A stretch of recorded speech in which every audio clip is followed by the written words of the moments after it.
Please kindly click on the red subscribe button below this video and subscribe to our YouTube channel. Thanks, God bless you as you do this.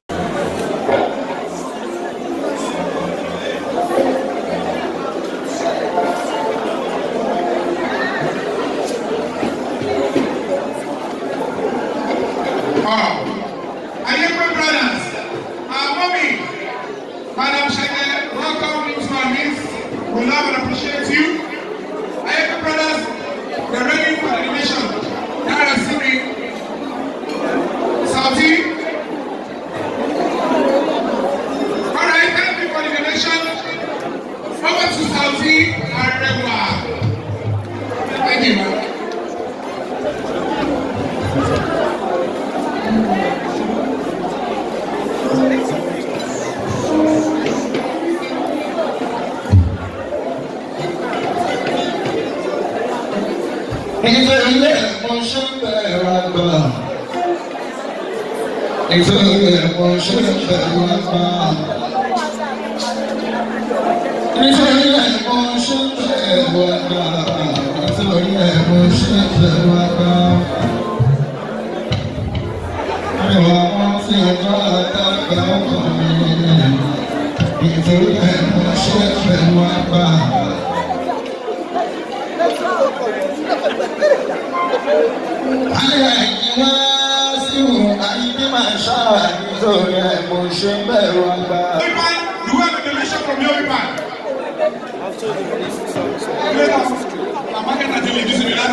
Please, that's okay.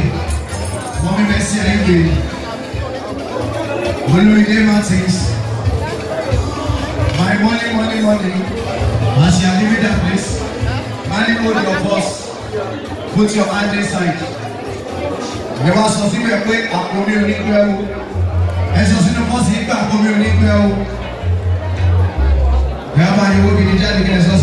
Thank you very much. That's all for the photo section. That's all. The man says we wire shadowing. No.